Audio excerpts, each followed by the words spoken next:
Entonces, ¿qué pasa cuando te suicidas? ¿A dónde vas? Yo creo que lo que ocurre cuando te suicidas es que te acusan de asesinato, pero no hay nadie a quien detener, así que el caso se desestima. Eso es lo que pienso. Ahora bien, si queréis saber qué es lo que pasa en la otra vida, esa es otra historia. Yo no lo sé y espero no averiguarlo en mucho tiempo.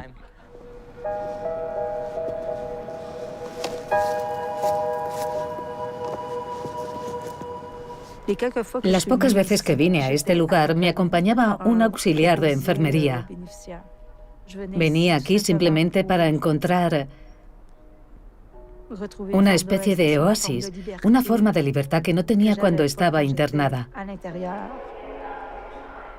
Cuando volvía al hospital, bloqueaban el ascensor y me encontraba presa de nuevo. ¿Y las voces te dijeron que sería tu última hospitalización? Yo creo en las voces. No creo en todas las voces, pero sí creo en ciertas voces. Y la que me dijo que no volvería a ser hospitalizada, creo que tenía razón.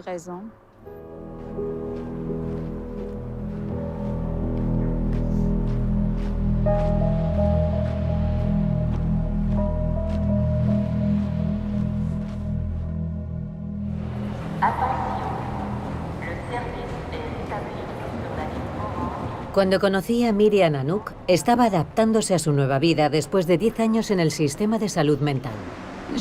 Me diagnosticaron varios trastornos. Depresión severa con síntomas psicóticos. Luego esquizofrenia paranoide. Y por último, trastorno esquizoafectivo del tipo bipolar estable.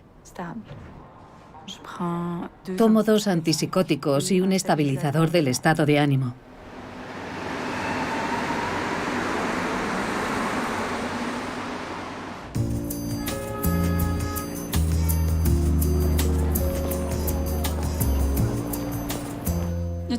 No dispares a los mensajeros.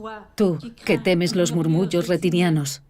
Una noche que estábamos filmando a Miriam Anouk en un micrófono abierto por la salud mental fue cuando conocí a Alo.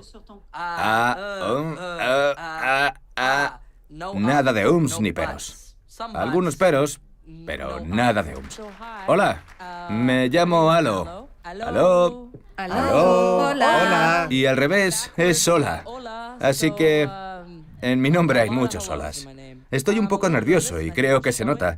¿Os he comentado que mi última actuación aquí fue un fracaso total? Creo que se nota. Cuando tenía 18 años me diagnosticaron que había tenido un episodio maníaco. Y fue muy duro asumirlo, porque por aquel entonces no quería aceptar que sufría un trastorno bipolar tipo 1. Hasta que vi a mi psicoterapeuta. Había un letrero en su puerta que decía: ven solo en caso de emergencia. Y yo no sabía si lo mío era una emergencia. Estaba sollozando, llorando, sintiéndome fatal, pero seguía teniendo dudas. Era como, ¿es esto una emergencia? Así que tomé aliento, empujé la puerta, me senté con ella y, después de hablar un rato, vino a recogerme una ambulancia. Cuando salí del psiquiátrico, decidí ir a una fiesta. Mi primera fiesta fuera del hospital. Era Halloween. Y no podía beber, ¿vale? Cuando estás tomando mucha medicación no puedes beber. Y lo primero que sucedió fue que un chico de una fraternidad me dijo, tómate una copa. Y yo como, no, gracias, no bebo porque soy bipolar y estoy medicándome. Y él me dijo, pues no pareces bipolar. A ver, aquello era una auténtica novedad. ¿Qué aspecto tiene una persona bipolar? ¿Y en un baile de disfraces? No lo sé.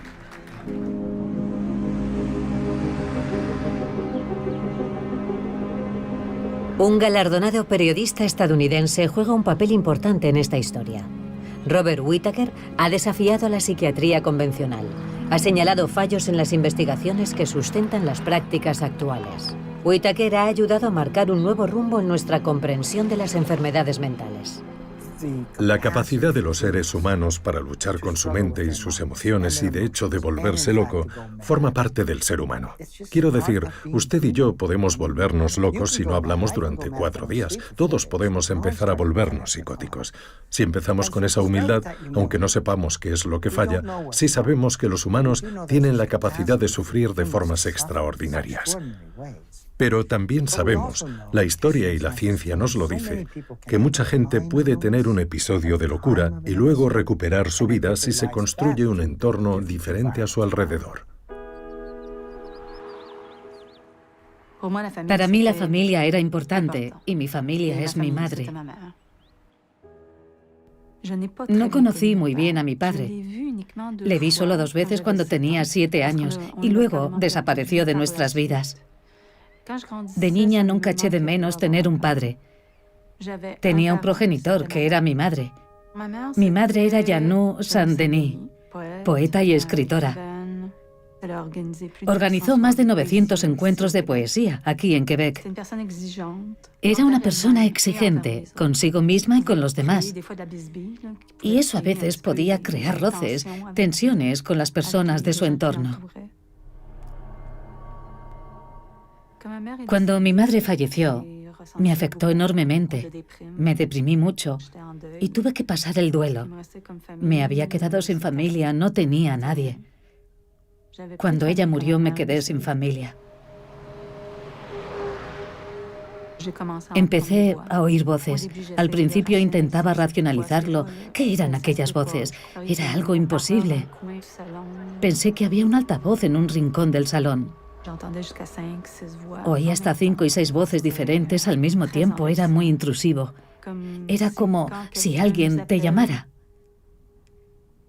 A veces iba caminando por la calle y alguien me llamaba. Miriam, Miriam Anouk. Me daba la vuelta y no había nadie.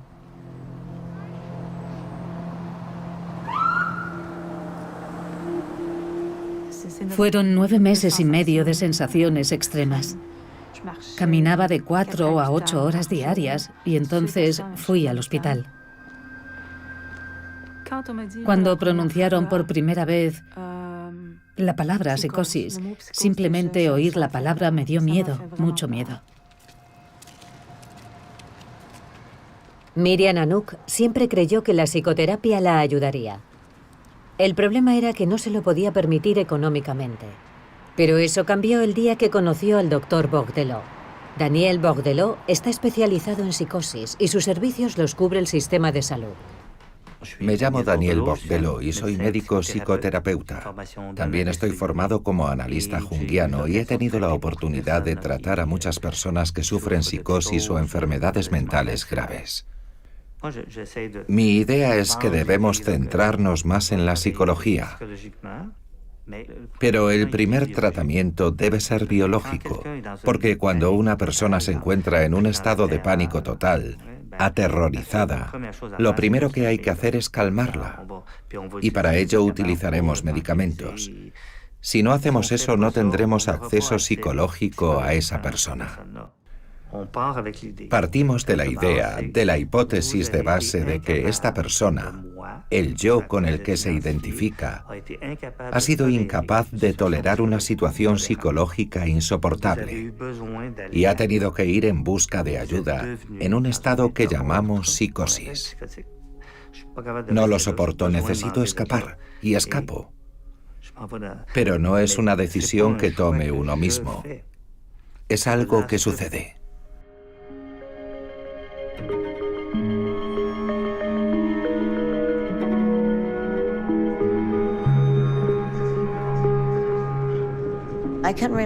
Recuerdo que iba conduciendo un coche y llovía. Y la lluvia eran lágrimas que caían sobre el parabrisas. Y una voz me dijo, esta va a ser tu vida, lágrimas y oscuridad. Y de hecho así fue.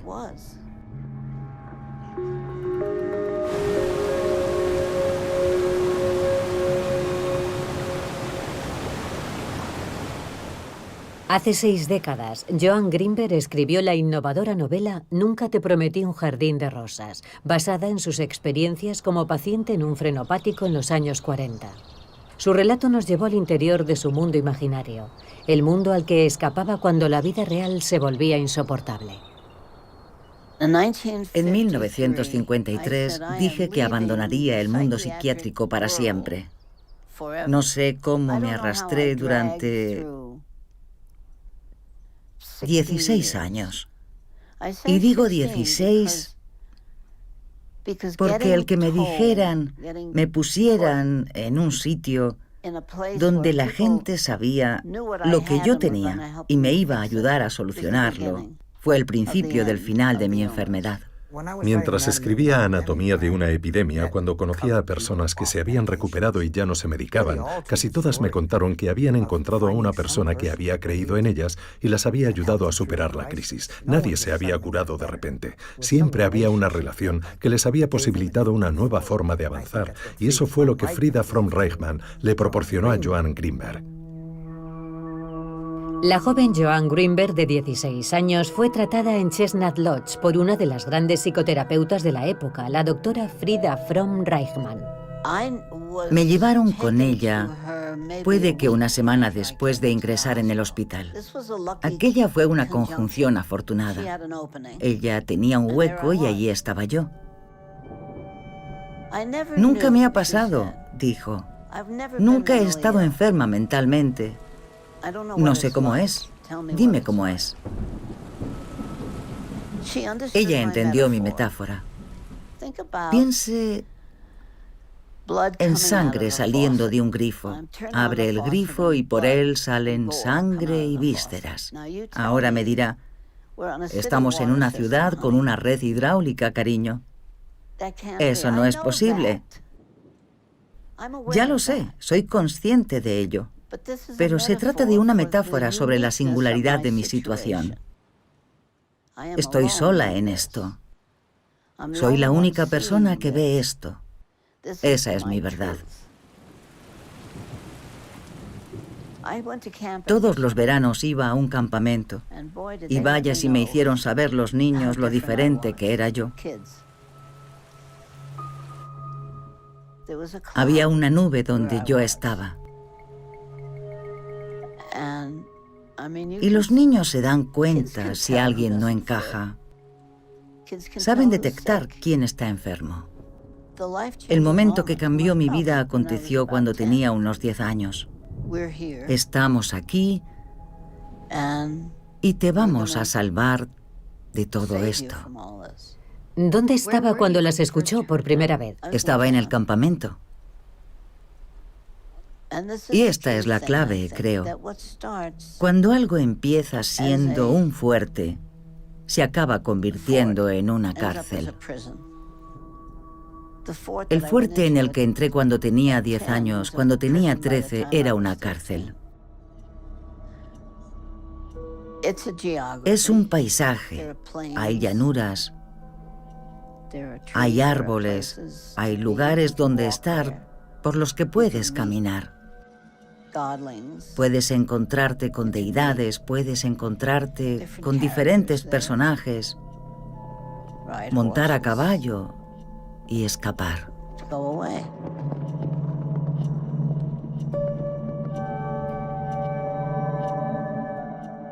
Tenía una enfermedad persistente y debilitante a largo plazo. Sí. ¿Llamada esquizofrenia según el actual DSM? Llamada esquizofrenia según el actual DSM o lo que sea. El DSM es un manual diagnóstico y estadístico, un manual psiquiátrico para clasificar los trastornos mentales. El que realmente ha remodelado nuestras vidas es el DSM-3. Ahí decidieron reconceptualizar los trastornos mentales como enfermedades del cerebro, para deshacerse de las ideas freudianas y decir básicamente que la depresión es como la diabetes, la esquizofrenia es como las enfermedades del corazón y, por supuesto, cuando tienes una enfermedad cerebral, la idea natural es que necesitas tratamientos farmacológicos específicos para esa enfermedad. El problema era que no se trataba de una cuestión científica, se trataba de una cuestión de marketing o un relato de marca. El DSM-3 se publicó en 1980 y poco después la mayoría de los psiquiatras explicaban los trastornos mentales como desequilibrios químicos en el cerebro. Yo pensaba que la teoría del desequilibrio químico era cierta y le pregunté a un investigador si podía indicarme cuál era la literatura de investigación donde se afirmaba que las personas con esquizofrenia tenían un sistema de dopamina hiperactivo. Y me dijo, bueno, la verdad es que no hemos encontrado eso. Es más bien una metáfora, como la insulina para la diabetes. Sabemos que esos fármacos son buenos para la gente, pero realmente no conocemos las causas de la esquizofrenia. No entendemos la locura. Hay varias teorías. Todo el mundo tiene una teoría sobre la esquizofrenia, pero nadie sabe realmente qué es. No tenemos una buena teoría sobre ella, ni sobre los trastornos bipolares. Martin Harrow fue el investigador principal del famoso estudio de Chicago. Hizo un seguimiento de pacientes durante más de 20 años, comparando los resultados de quienes continuaron tomando antipsicóticos con los de los que decidieron no seguir medicándose. Estaba muy interesado en los resultados de diferentes trastornos, especialmente en pacientes con esquizofrenia, uno de cuyos síntomas es el pensamiento desordenado. Hicimos un trabajo de seguimiento. Conseguimos unos 380 pacientes. Los estudiamos a los 2 años de haber recibido el alta hospitalaria, luego a los 4 años y medio, a los 7 años y medio, a los 10, a los 15 y a los 20 años. ¿Qué pasa entonces con esa persona que está muy bien al principio? ¿Cómo le va a los 5 años, a los 10 años? ¿Recupera realmente una vida saludable?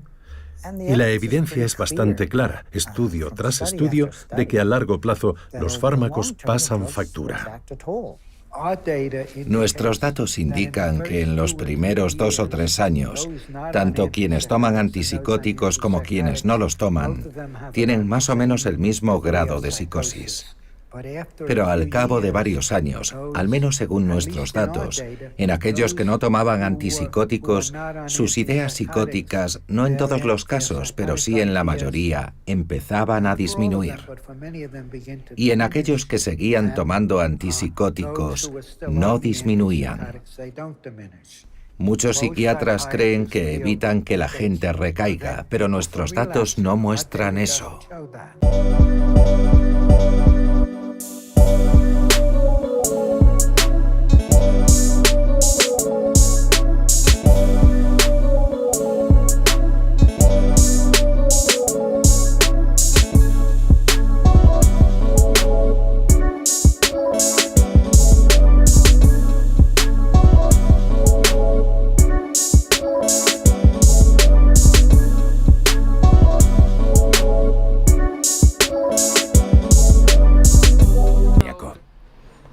Mi energía era desbordante, pero no tenía ninguna concentración. Mi mente iba a toda velocidad. No podía parar ni cambiar de tema. Era pensamiento tras pensamiento, tras pensamiento, tras pensamiento. Ahora hablo en corriente continua de pensamientos, pero aquello era un no parar. Ni siquiera era capaz de estar sentado en clase sin levantar la mano todo el tiempo. En clase de matemáticas respondía a cada pregunta y era demasiado. Así que tuve que ir a un psiquiátrico. Tuve suerte y solo estuve allí 5 semanas. Mucha gente pasa meses o un año. Me sentía muy vulnerable. Era como estar en una jaula, ¿sabes? Caminando de un lado a otro entre las mismas 4 paredes. Básicamente se trata de encerrar a la gente hasta que está preparada, según ellos, para marcharse. Ese tema es probablemente de lo que más me cuesta hablar.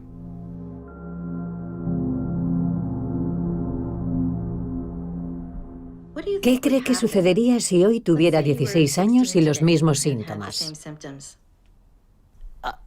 Alguien me recogería y me dejaría durante 72 horas en un hospital bajo tratamiento, donde me medicarían hasta las cejas.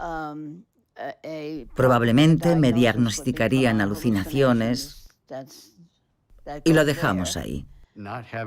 Al no contar con medicamentos fiables, los psicólogos han tenido que encontrar otras maneras de influir y de mejorar la vida de la gente que sufre dificultades psicológicas.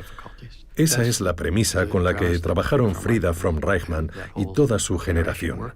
Hay una mente inconsciente y está ahí, aunque la gente no hable de ello, aunque nadie más lo sepa. Y es real para esa persona. Y tienes que estar con ella en lo que es real para ella. hasta que pueda decidir unirse a ti y a lo que es real para ti.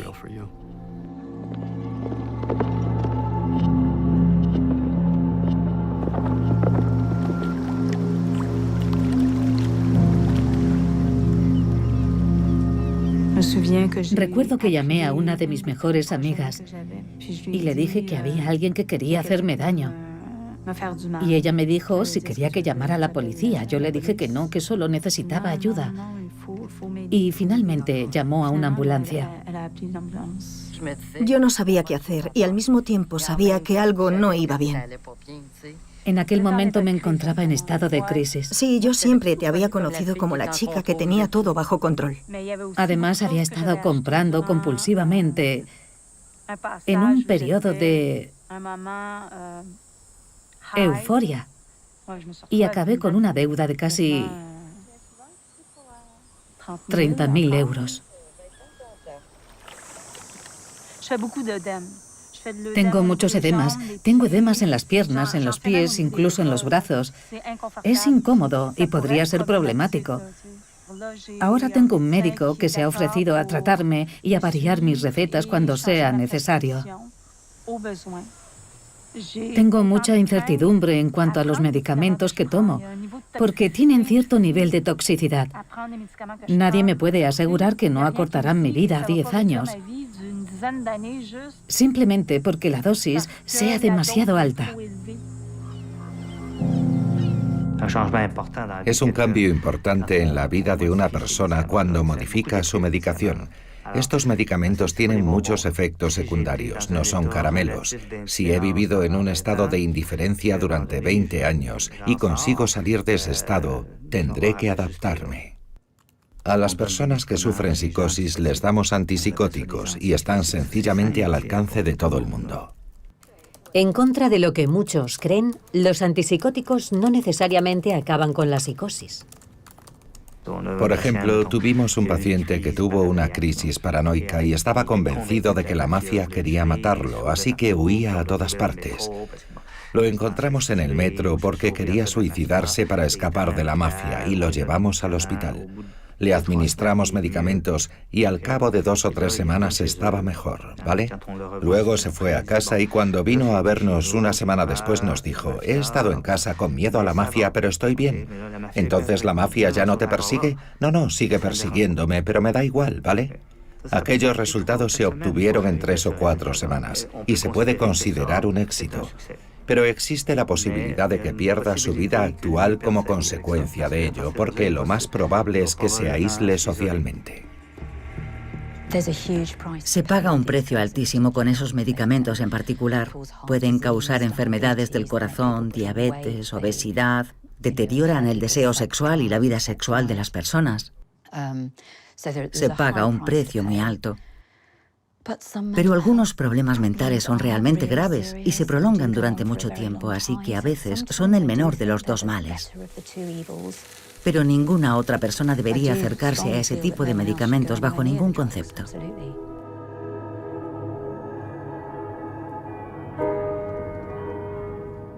Desde que estoy en psicoterapia, pienso a menudo en mi madre. Mi madre sufrió una hemorragia cerebral cuando yo tenía 18 años y estaba planeando marcharme de casa y vivir mi vida. Ella me dijo: sí, pero ¿qué haré si me ocurre algo? Si me caigo y no hay nadie aquí que pueda ayudarme. No habrá nadie. Pero entonces yo no era consciente de lo importante que era mi vida allí.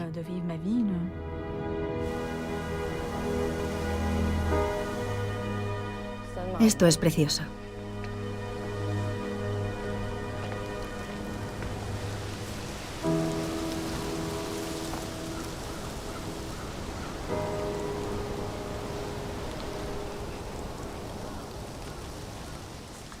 Ven por aquí.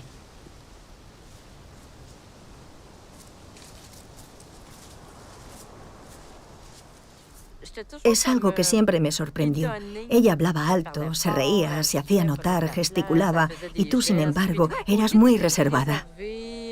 No es que no la quisiera, yo quería mucho a mi madre, Tal vez por eso, precisamente, ella tenía un papel tan importante y yo aceptaba ese papel.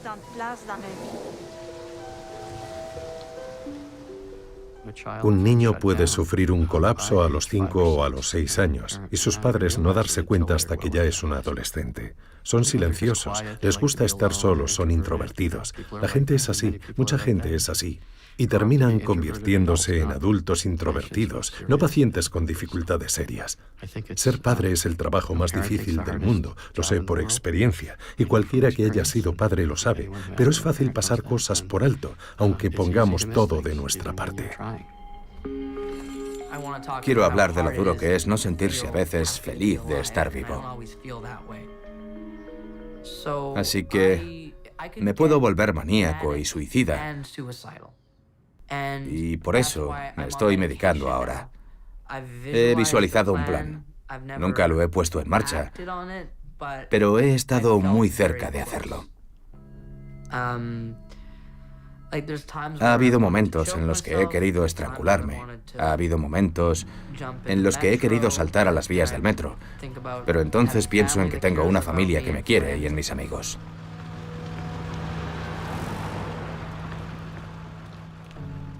Vives experiencias que tienen un efecto en tu forma de sentirte interiormente. Experiencias traumáticas, primeras relaciones.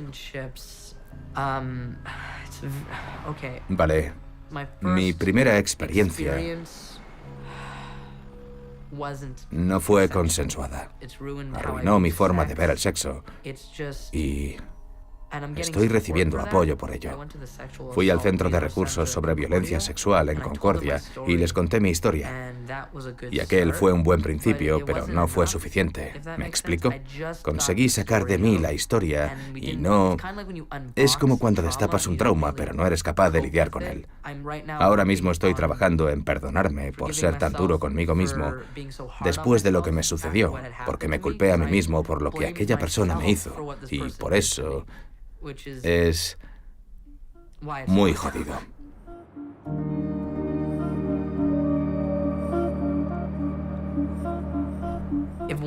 Si un día dejara de sufrir episodios maníacos y superase mi trauma, si dejase de volverme maníaco, sentiría que ya no soy bipolar. Pero ahora mismo pienso que soy bipolar. Permítame decir algo acerca del trastorno bipolar. Hace 80 años se hablaba de alguien que tenía un brote bipolar, un brote maníaco, digamos que a los 24 años, me lo estoy inventando, a la edad de 24 años. Luego lo superaba y 8 años después, con 32 años, tenía otro brote. Y luego 15 años después tenía un tercer brote.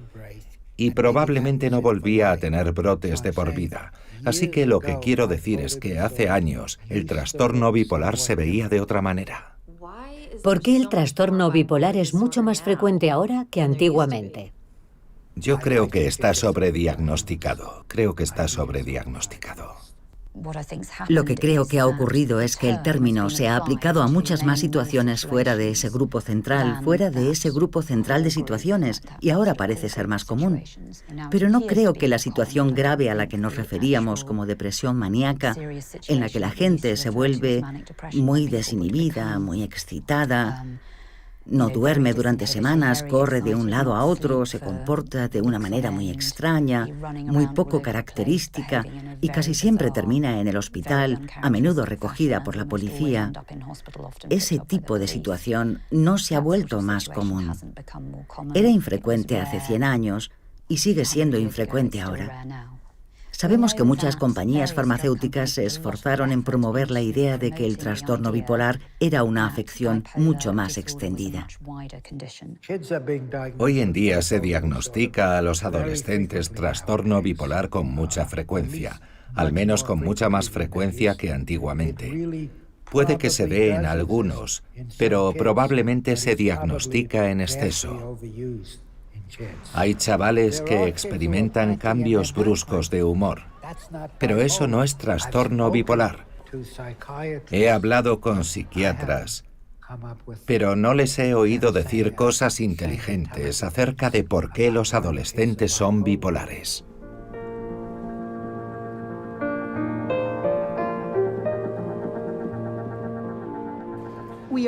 Tenemos el placer de recibir hoy a la doctora Steingart para que nos hable acerca de psiquiatría lenta, que se centra en los pacientes y no en otras necesidades como las de la industria farmacéutica. Muchas gracias. Se trata de un grupo de jóvenes psiquiatras en formación que se interesaron en el concepto de la psiquiatría crítica, organizaron una conferencia sobre este tema y me invitaron. Y he utilizado el término psiquiatría lenta que he tomado prestado de David Healy. Acepta que los fármacos son una herramienta y no una cura, que creo que es lo que sustenta la evidencia. Te permite ser de una manera en la que prevalecen la humildad y la incertidumbre. Me pidieron que hablara un poco sobre lo que estamos haciendo en Vermont y fue realmente... Lo que la doctora Steingart está haciendo en su consulta de Vermont es notable. Es una psiquiatra convencional que ayuda a pacientes que desean reducir su medicación. Me asignaron a la doctora Steingart hace unos 3 años, provisionalmente en principio, porque me quedé sin mi médico. Y al cabo de unos 6 meses me dijo, estás tomando mucha medicación y no estoy segura de que sea útil para ti en este momento. Probablemente podrías dejar de tomar gran parte. Y en un periodo de 3 años lo hice. Lo que hago en mi consulta es simplemente hablar con mis pacientes, hablar de los riesgos y los beneficios que implica cada decisión, porque existen riesgos al seguir tomando un fármaco en una dosis que tal vez ya no necesitas, y dejar de hacerlo implica también un riesgo si optas por ello. Así que hablamos de todo eso. Y trato de darles el mayor apoyo posible para que podamos intervenir si ocurre algo, aunque la mayoría de las veces no es nada grave. Luego, hay ocasiones en las que el paciente entra en un estado extremo y todo eso se va al garete y es como si ni siquiera nos conociéramos. Eso es muy problemático y creo que es la razón por la que algunas personas piensan que nunca deberíamos disminuir la dosis de esos fármacos, porque no sabes cuándo eso va a suceder. Yo entiendo ese argumento, pero desde mi punto de vista es esencialmente una cuestión de riesgo-beneficio. Hace 3 años estaba tomando aproximadamente 22 miligramos y medio de Zyprexa al día. Tomaba Klonopin y tomaba el antidepresivo Zoloft. ¿Y qué tomas ahora? 10 miligramos de Zyprexa todas las noches. ¿Y algo más? No. Hola. Hola. Es importante para mí mantenerme en buena forma física para poder hacer el tipo de trabajo al que me dedico. Me permite salir adelante económicamente. ¿Cómo le afectó la lectura del libro de Whitaker, Anatomía de una epidemia? Bueno, fue demoledor porque fundamentalmente lo que estaba haciendo era convencer a la gente para que tomara determinados fármacos y la idea de que la exposición a largo plazo podía producir peores resultados era nueva para mí.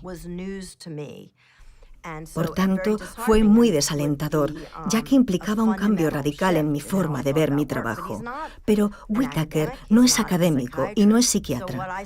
Así que lo que empecé a hacer fue leer toda la literatura primaria, intentar hablar con mis colegas sobre ello y participar en conversaciones. Y esa decisión, en cierto modo, ha hecho que me siente hoy aquí con ustedes.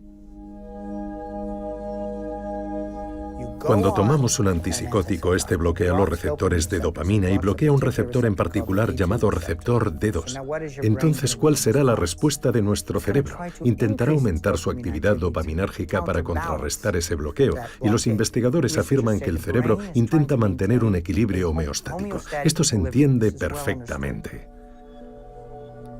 La mejor forma que conozco para explicarlo es con una metáfora. Pensemos que los fármacos actúan como freno en esta transmisión. Nuestro cerebro, en respuesta, pisa el acelerador, intentando mantener el equilibrio. El fármaco actúa como bloqueador de la dopamina, ¿vale? Nuestro cerebro activa receptores adicionales de dopamina. Podemos tener un 50% más de receptores D2. Ahora quitemos el fármaco. Resulta que tenemos esos receptores adicionales y por eso se producen recaídas tan graves cuando la gente deja de medicarse. Se llama psicosis por retirada de dopamina y ocurre en personas cuyos cerebros se han habituado a la toma de antipsicóticos. En respuesta, El psiquiatra volverá a administrar al paciente el fármaco, habitualmente en una dosis mayor, y el ciclo continúa. Lo que aún se desconoce es si el cerebro puede estabilizarse después de un cierto tiempo sin el antipsicótico. Mientras tanto, las personas a las que se ha recetado estos fármacos viven en la incertidumbre. La psiquiatría no siempre dependió tanto de los medicamentos. Hay otras ideas y principios en la psiquiatría del pasado que han resistido a la prueba del tiempo. El doctor Daniel Bourdelot trabaja con sus pacientes según las enseñanzas de Carl Jung. Hay un intercambio, una relación de consciente a consciente. Y hay también una relación de inconsciente a inconsciente. Al principio sucedieron cosas que se reprimieron, así que ahora son inconscientes. Pero la respuesta de la persona a esos eventos es muy consciente, muy manifiesta. Podemos trabajar para atenuar esa respuesta o incluso eliminarla finalmente, al menos en parte, y ello permite que la persona pueda vivir mucho mejor. Las voces que oía se convirtieron entonces en personajes de mis sueños. Eran dos partes de mí que se separaban en el sueño. Una que siempre era amable, sumisa, y luego la otra, que no quería saber nada, que quería decidir por sí misma. Así que eran dos extremos, pero siempre de mí misma. Al principio de la vida nos identificamos con algo. Soy un niño dulce, refinado y amable. Sin embargo, dentro de mí también existe la parte contraria, el niño travieso e insufrible. Finalmente, para volverme más robusto, necesitaré integrar esa segunda parte, la parte oscura. Es el proceso mediante el cual podríamos decir que nos convertimos en lo que realmente somos.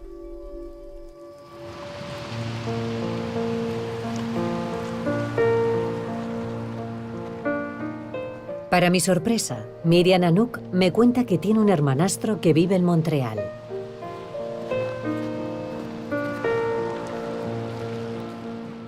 Christian y yo nunca mantuvimos una relación muy estrecha. Pero cuando tuve el bache, vino a ayudarme.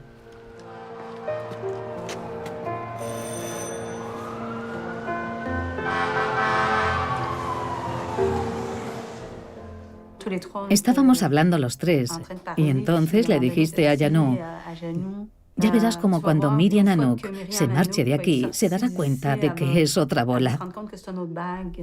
Sí. No sé, hace mucho tiempo. Sí. Pero aquello me marcó y me preguntaba, ¿qué ha querido decir Christian con eso? Lo que quise decir es que cuando te encontraras a ti misma, estarías mucho más equilibrada en cualquier otra parte fuera de esta casa. La ausencia de padre era absoluta. Por momentos estaba equilibrada y de repente, ¡pum!, se lanzaba a su mundo de fantasía, ¿verdad? Como poeta, irte a tu mundo de fantasía es perfecto. Sí. Y yo no tengo nada en contra de la poesía, pero... En la realidad familiar, En la realidad es... en la dinámica familiar, no es... se puede convertir en algo muy insano. Desde luego, me alegra oírte decirlo a ti.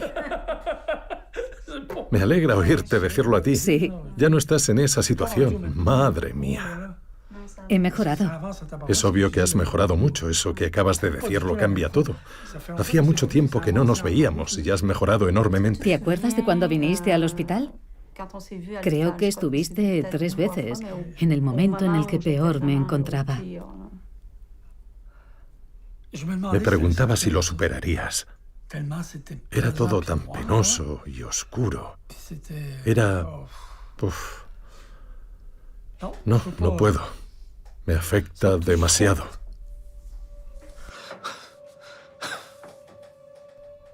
No esperaba que fuese tan abierto conmigo. Pero me alegro mucho de verte. Sí, tengo familia. Y empiezo a darme cuenta de lo que significa no estar sola.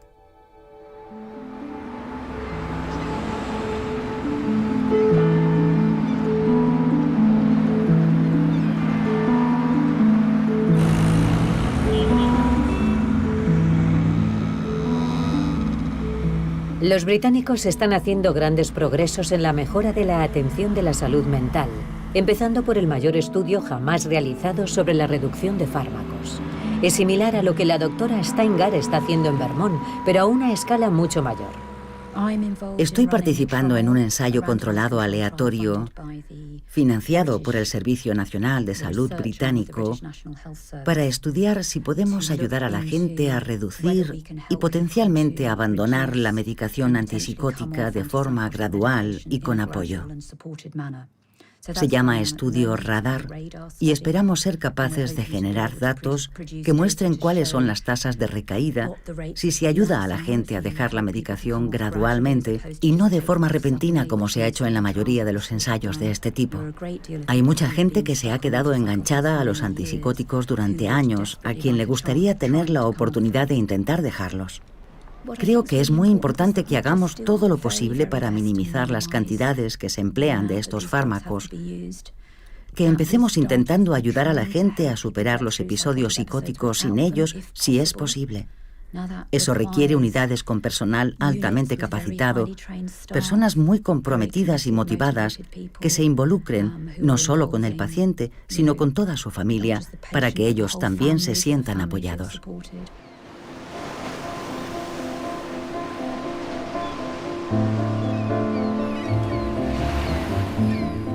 Los británicos también han puesto en marcha un proyecto piloto para evaluar un nuevo programa de tratamiento. Se llama Diálogo Abierto. Se concibió en Finlandia y ha logrado resultados impresionantes. Me llamo Jasmine Isaac y soy jefa de servicio en Diálogo Abierto. Mi formación profesional es el trabajo social y la psicoterapia. El desarrollo de Diálogo Abierto en el Reino Unido ha ido increciendo. Buenos días. Buenos días. ¿Cómo estás? Muy bien, gracias. ¿Y tú? Muy bien. Nos basamos en los mismos principios del modelo finlandés, pero desarrollamos el programa desde una perspectiva británica. Con la que hablamos, no era urgente verla ese día. No es antipsiquiatría, pero procura tener una estructura mucho menos jerárquica, de manera que no sea el psiquiatra quien dicte todo. Nick está en crisis desde que su matrimonio fracasó. Sus padres se han convertido en su sistema de apoyo. Bueno, lo que ocurre... Y recuerdo que no hace mucho le preguntaste a Jasmine, ¿os daréis por vencidos conmigo? Y ella te respondió, no nos daremos por vencidos contigo, el tiempo no es relevante. Han invertido en mí durante cierto tiempo y no van a desaparecer. ¿Hola? Hola. Hola, Jasmine. Adelante. Encantado de veros de nuevo. Igualmente, Pasad. igualmente. ¿Sabéis cómo ir? Sí.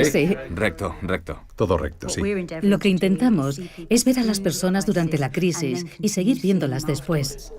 Los últimos días me levanto como abotargado, cansado y un poco lento, pero a medida que transcurre el día empiezo a encontrarme en estados diferentes, el viejo Nick, el buen Nick o el Nick sano. Y creo que es algo que no debería subestimarse. Tienes que sentirte positivo. Sí. Debes hacerlo. Sí. He llegado incluso a pensar cómo sería si no tomara quetiapina. No voy a... La he tomado, estoy medicándome, lo estoy haciendo. Pero he llegado a pensar, ¿sabes? He pensado sacarla ahí fuera porque es donde...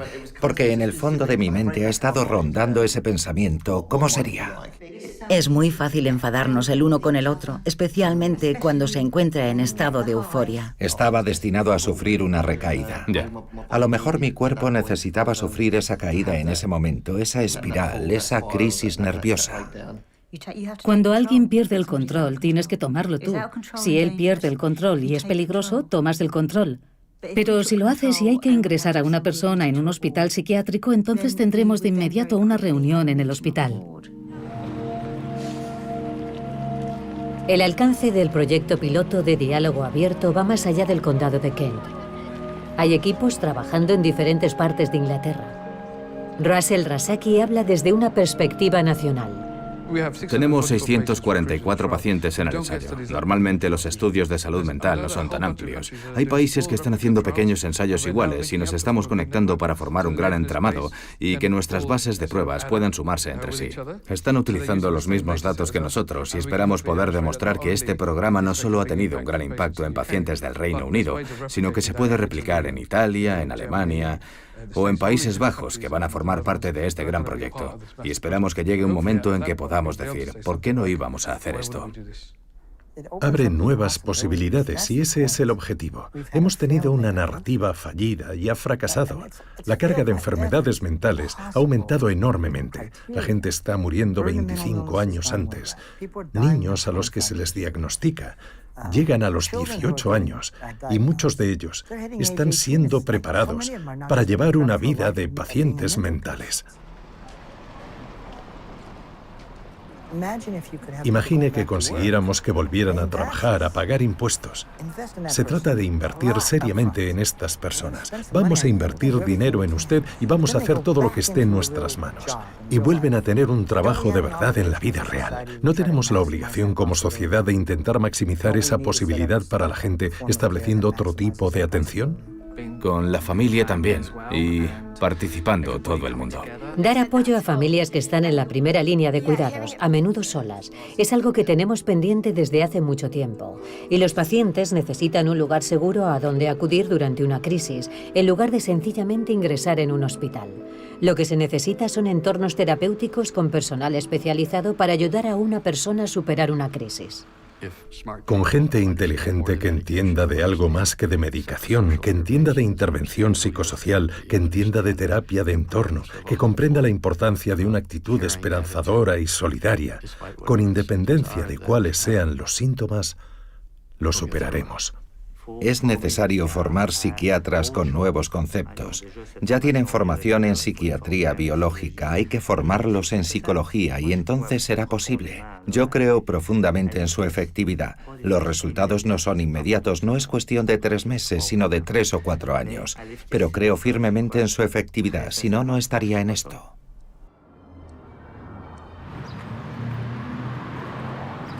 Pronto hará 1 año y medio que estoy en psicoterapia. Ahora empiezo a sentirme una persona completa. Lo que me ha permitido llegar aquí ha sido la combinación de psicoterapia y la reducción de medicamentos. Las dos cosas van juntas. Hola. Hola.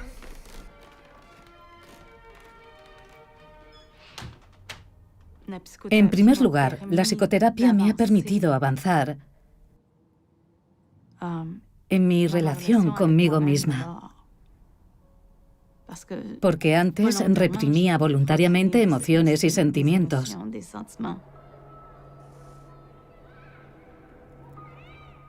A veces sigo oyendo voces. Puedo estar un día entero sin oírlas y al día siguiente oírlas varias veces en diferentes momentos. He hablado de ello con el doctor Bourdelot y lo positivo es que no estamos en una dinámica de intentar eliminar las voces, como me había ocurrido con otros médicos. Puedo hablar de ello para intentar. Forma parte de mi proceso de recuperación, es parte de mí, una parte de un todo.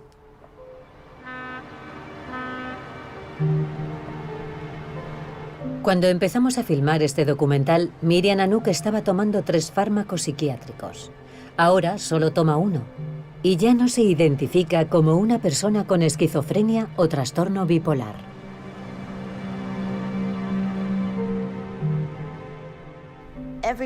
Todas las personas que he conocido que han salido de esto están tan profunda y escandalosamente agradecidas que casi no queda espacio para nada más.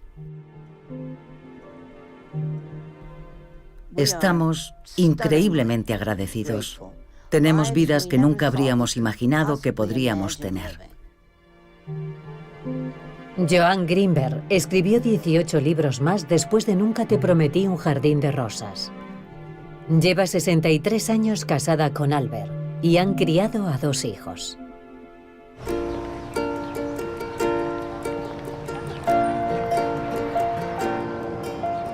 Alo sigue navegando con precaución por salud mental del sistema sanitario, estableciendo los límites necesarios.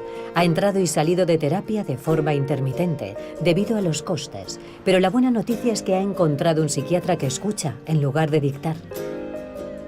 Para mantener a raya los síntomas debilitantes, se están apoyando más en los medicamentos, al menos por ahora.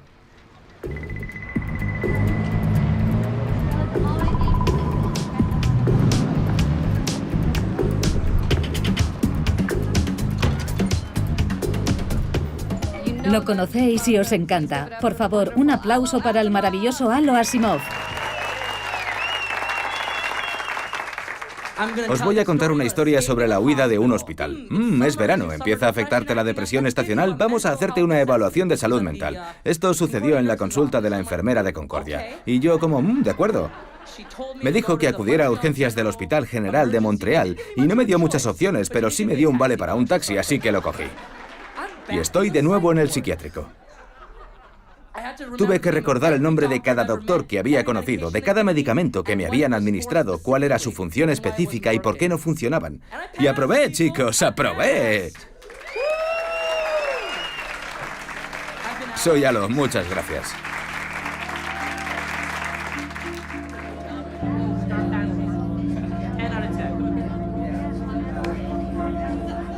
¿Te quedas? Sí, me quedo. Lo que me diría a mí mismo si tuviera 18 años sería: acaba con el dolor, pero no con tu vida. Son cosas distintas. He estado ahí, sé por lo que estás pasando. Pero simplemente pregúntate a ti mismo: ¿hay una parte de mí que ama la vida? Porque cuando todo lo demás está destruido y abandonado, esa es la parte de ti que seguirá estando ahí, dispuesta a construir una nueva vida. ¿Quién ha estado a vuestro lado? ¿Quién ha estado realmente a vuestro lado? Mantenedlo cerca. Aprended de su ejemplo y tendréis una base sólida.